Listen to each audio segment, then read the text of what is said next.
हरे कृष्णा। मैं हूँ राधिका और आप सभी का आपके अपने यूट्यूब चैनल किटकट स्टोरीज पर हार्दिक स्वागत है। ज्येष्ठ मास के कृष्ण पक्ष की एकादशी अपरा एकादशी या अचला एकादशी कहलाती है। इस एकादशी व्रत को रखने से दूसरों की निंदा, भूत योनि और ब्रह्म हत्या आदि पापों से मुक्ति मिल जाती है। इस दिन भगवान त्रिविक्रम की पूजा की जाती है। इस व्रत को करने से पर स्त्री गमन, झूठी गवाही देना, झूठ बोलना, झूठे शास्त्र पढ़ना या बनाना, झूठा ज्योतिषी बनना और झूठा वैद्य बनना आदि सभी पाप भी नष्ट हो जाते हैं। जो क्षत्रिय युद्ध से भाग जाते हैं वे नरकगामी होते हैं, किंतु अपरा एकादशी का व्रत रखने से वे भी स्वर्गलोक को प्राप्त होते हैं। जो शिष्य अपने गुरु से शिक्षा ग्रहण करते हैं और फिर उनकी निंदा करते हैं वे अवश्य ही नरक में जाते हैं, किंतु अपरा एकादशी का व्रत रखने से वे भी इस पाप से मुक्त हो जाते हैं। इस एकादशी व्रत को पुण्य फल देने वाला बतलाया गया है। इसके प्रभाव से मनुष्य के कीर्ति, पुण्य और धन में वृद्धि होती है। अपरा एकादशी का व्रत रखने से मनुष्य को तीनों पुष्करों में स्नान के समान, गंगा जी के तट पर पिंडदान के समान और कार्तिक मास के स्नान के समान, सूर्य चंद्र ग्रहण में कुरुक्षेत्र में यज्ञ, दान और स्नान के पुण्य के समान फल की प्राप्ति होती है। पौराणिक कथा के अनुसार किसी राज्य में एक बार महीध्वज नाम का एक बहुत ही धर्मात्मा राजा रहा करता था। राजा महीध्वज जितना नेक था, उसका छोटा भाई वज्रध्वज उतना ही बड़ा पापी था। वज्रध्वज अपने बड़े भाई महीध्वज से द्वेष करता था, ईर्ष्या रखता था और उसे मारने के तरह तरह के षड्यंत्र रचा करता था। एक बार वह अपने मंसूबे में कामयाब हो गया और महीध्वज को मारकर जंगल में उसने फिकवा दिया और खुद राज करने लगा। समय से पहले मृत्यु हो जाने पर महीध्वज को प्रेत का जीवन जीना पड़ा और वह प्रेत के रूप में एक पीपल के पेड़ पर रहने लगा। उसकी मृत्यु के बाद उसके राज्य में उसके दुराचारी भाई से तो प्रजा दुखी थी ही, साथ ही अब महीध्वज भी प्रेत बनकर आने जाने वाले लोगों को दुख पहुंचाया करते। किंतु उन्होंने अपने जीवन काल में सदा पुण्य कर्म ही किए थे। उन्हीं पुण्य कर्मों के सौभाग्य से एक दिन उधर एक पहुंचे हुए ऋषि गुजर रहे थे। उन्हें आभास हुआ कि कोई प्रेत उन्हें तंग करने का प्रयास कर रहा है। उन्होंने अपने तपोबल से उस भूत को देख लिया और उसका भविष्य सुधारने का कोई उपाय सोचने लगे। सबसे पहले उन्होंने प्रेत को पकड़कर उसे अच्छाई का पाठ पढ़ाया। फिर उसके मोक्ष के लिए, उसे प्रेत योनि से मुक्ति दिलाने के लिए स्वयं ही अपरा एकादशी का व्रत रखा और संकल्प लेकर अपने व्रत का सारा पुण्य उस प्रेत को दान कर दिया। इस प्रकार उसे प्रेत जीवन से मुक्ति मिली और वह वैकुंठ लोक को चला गया। अगर आप भी अपरा एकादशी का व्रत रखना चाहते हैं तो अब आपको बताते हैं कि आज के दिन आपको पूजा कैसे करनी चाहिए। दशमी तिथि से लेकर द्वादशी तिथि तक किन किन नियमों का पालन करना चाहिए। एकादशी व्रत के नियम का पालन दशमी तिथि से ही प्रारंभ हो जाता है, जिसमें दशमी तिथि को सूर्यास्त के बाद अन्न ग्रहण नहीं किया जाता है, लेकिन फल या दूध, जूस वगैरह आप ले सकते हैं। दशमी तिथि को भूलकर भी मांसाहार या लहसुन प्याज से बने भोजन का या मसूर की दाल का सेवन नहीं करना चाहिए। दशमी तिथि को ही तुलसी पत्र भी तोड़कर रख लेने चाहिए, क्योंकि एकादशी के दिन तुलसी पत्र नहीं तोड़े जाते हैं। दशमी तिथि को सूर्यास्त से पहले एक बार तुलसी जी के पौधे में जल भी अर्पित कर देना चाहिए, क्योंकि एकादशी के दिन तुलसी जी में जल अर्पित नहीं किया जाता है।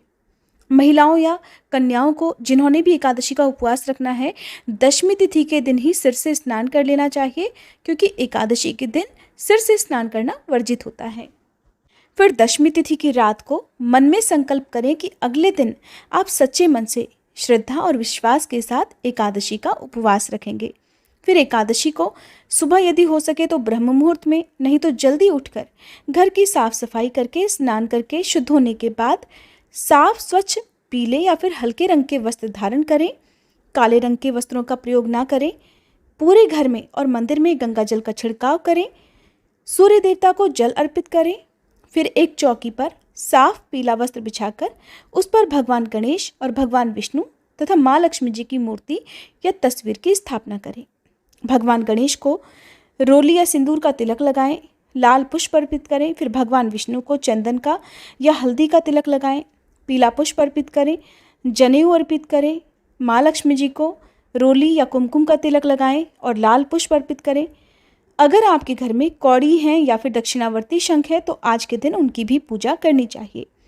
अब धूप दीप जलाएं और हाथ में जल और पुष्प लेकर व्रत रखने का संकल्प लें इस प्रकार कि हे श्री हरि, आज मैं पूर्ण श्रद्धा और विश्वास के साथ एकादशी का व्रत निराहार या फिर फलाहार जैसे भी आप रखना चाहते हैं उस प्रकार का आप शब्द मन में बोलिए। इस प्रकार का व्रत रखने जा रही हूँ। मैं इस व्रत के नियमों का पूरी तरह से पालन कर सकूं। हे नारायण भगवान, ऐसी शक्ति मुझे प्रदान करें। मेरे द्वारा की गई पूजा और उपवास को आप स्वीकार करें। आपकी महिमा अपरंपार है प्रभु। मुझे पूर्ण विश्वास है कि आप मेरी मनोकामना अवश्य पूर्ण करेंगे। अब संकल्पित जल और पुष्प को भगवान के चरणों में अर्पित कर दें। दाहिने हाथ में 3 बार आचमनी से जल की बूंदें लेकर आचमन करें, जिससे मुख की शुद्धि हो जाए। आचमन करते समय ओम केशवाय नमः, ओम नारायणाय नमः, ओम माधवाय नमः और ओम ऋषिकेशाय नमः इन मंत्रों का उच्चारण जरूर करें। फिर हाथ को माथे और कान से छूकर प्रणाम करें। ऐसा करने से मन, वचन और कर्म तीनों की शुद्धता बनी रहती है और पूजा से भगवान प्रसन्न होकर भरपूर आशीर्वाद देते हैं। आचमन करते समय आपका मुख पूर्व, उत्तर या फिर ईशान कोण की तरफ रहना चाहिए। अब भगवान विष्णु के मंत्रों का जाप करते हुए पूजा प्रारंभ करें, जैसे कि ओम श्री विष्णवे नमः, ओम नमो भगवते वासुदेवाय। इसके अलावा हरे कृष्णा मंत्र का जाप भी आप कर सकते हैं। आज के दिन भगवान श्री कृष्ण की और 11 माता की यानी एकादशी माता की पूजा भी करनी चाहिए। पूजा करते समय व्रत की कथा पढ़ी और सुनी जाती है। श्री विष्णु चालीसा का पाठ करें। संभव हो तो श्री विष्णु सहस्त्र नाम का पाठ भी आप कर सकते हैं। ध्यान रखें कि पाठ हमेशा शुद्ध भाषा में होना चाहिए। यदि आप खुद ना कर पाएँ तो सुन भी सकते हैं। फिर कपूर जलाकर आरती करें। भगवान विष्णु की और 11 माता की आरती के बाद सबसे अंत में भोग लगाया जाता है, जिसमें आप मौसमी फलों के जूस का या बादाम, पिस्ता और इलायची का भोग भगवान को आज के दिन लगा सकते हैं। ध्यान रखें, भगवान विष्णु को भोग में तुलसी पत्र जरूर अर्पित करें और माँ लक्ष्मी जी को या गणेश भगवान को तुलसी पत्र अर्पित ना करें, क्योंकि ऐसा करना वर्जित होता है। माँ लक्ष्मी जी को भोग में आप मौसमी फल या फिर मिठाई भी अर्पित कर सकते हैं। सबसे अंत में क्षमा याचना करनी चाहिए, ताकि पूजा पाठ में कुछ भी कमी रह गई हो तो उसके लिए प्रभु आपको क्षमा कर सके। जो भी भोग आपने भगवान को अर्पित किया है उसे सारा दिन के लिए मंदिर में कभी नहीं छोड़ना चाहिए।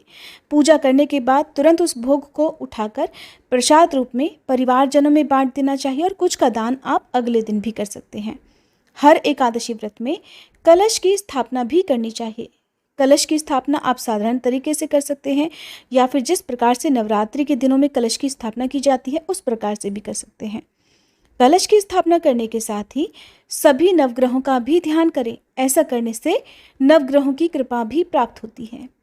कलश की स्थापना करने के लिए एक लोटे में साफ जल भरकर उसमें थोड़ा गंगा जल डालें। फिर एक लौंग का जोड़ा, हल्दी की गांठ और एक सिक्का डालें। उसके ऊपर आम या अशोक के पत्ते रखें। पत्ते 5 या 7 रखें। पत्ते साफ हो, कटे फटे ना हो, इस बात का भी ध्यान आपको रखना है। अगर आपके पास भगवान विष्णु की प्रतिमा या तस्वीर है, छोटी है, जो कि कलश के ऊपर आसानी से आ जाए, तो आप आम या अशोक के पल्लव के ऊपर मिट्टी की एक बड़ी सी प्लेट या नॉर्मल प्लेट रखकर उसके ऊपर भी भगवान की मूर्ति या तस्वीर की स्थापना कर सकते हैं। नहीं तो आप उस कलश के ऊपर दीपक भी जलाकर रख सकते हैं, जिसे दीप कलश कहते हैं।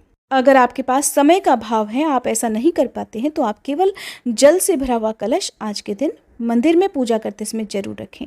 फिर उस कलश के जल को आप अगले दिन सुबह अपने घर के मुख्य द्वार पर जितना भी हो सके छिड़क दें और बाकी बचे हुए जल को आप गमले में, क्यारी में, किसी पौधे में अर्पित कर सकते हैं। लेकिन इस जल को तुलसी जी के पौधे में अर्पित नहीं करना चाहिए और ना ही सूर्य देवता को अर्घ्य देना चाहिए। आप इस प्रकार से भगवान विष्णु का पूजन करें। सारा दिन मन में भगवान विष्णु का ध्यान करें। अपना व्रत प्रारंभ करें। दिन में कोई भी ऐसा काम ना करें जिससे कि आपका व्रत खंडित हो, जैसे कि क्रोध करना, दिन में सोना, दूसरों की निंदा करना, किसी का अपमान करना और दूसरों के घर का फल या फिर जल ग्रहण करना। जितना हो सके एकादशी व्रत में कम से कम बोलना चाहिए। अब शाम की पूजा भी आपको विधि विधान से करनी है, जिसमें आपको सुबह की तरह ही पूजा करनी होती है। हो सके तो रात्रि जागरण करें। शाम की पूजा करने के बाद अगर आपने फलाहार के साथ व्रत रखने का संकल्प लिया है, तो आप फलाहार में केवल मौसमी फलों के जूस का या फिर ड्राई फ्रूट्स का सेवन कर सकते हैं। किसी अन्य प्रकार का कुछ भी फलाहार आपको इस दिन नहीं लेना चाहिए। अगर आपने निराहार रहने का संकल्प लिया है तब तो आपको भरपूर मात्रा में केवल जल का ही सेवन दिन भर और शाम को या रात को भी करना चाहिए। रात में जितनी देर तक भी संभव हो उतनी देर तक जागरण करके भगवान के मंत्रों का जाप या भजन कीर्तन करना चाहिए और अगले दिन शुभ मुहूर्त में ही व्रत का पारणा करना चाहिए। व्रत का पारणा यानी कि एकादशी का जो उपवास है उसे खोलने को व्रत का पारणा कहते हैं। तो हमेशा तुलसी पत्र और जल से ही एकादशी का व्रत खोलना चाहिए और अपनी सामर्थ्य के अनुसार कुछ न कुछ दान दक्षिणा किसी गरीब व्यक्ति को देनी चाहिए। गौ माता को गौग्रास देना चाहिए। द्वादशी तिथि को संकल्प लेकर किया गया दान सबसे ज़्यादा पुण्यदायी होता है। इस दिन आप मौसमी फलों का, अन्न का, पीली दाल का, हल्दी का, नमक का, वस्त्र का और दक्षिणा का दान दे सकते हैं। अगर आपको ये जानकारी अच्छी लगी हो तो प्लीज़ वीडियो को लाइक करना मत भूलिएगा।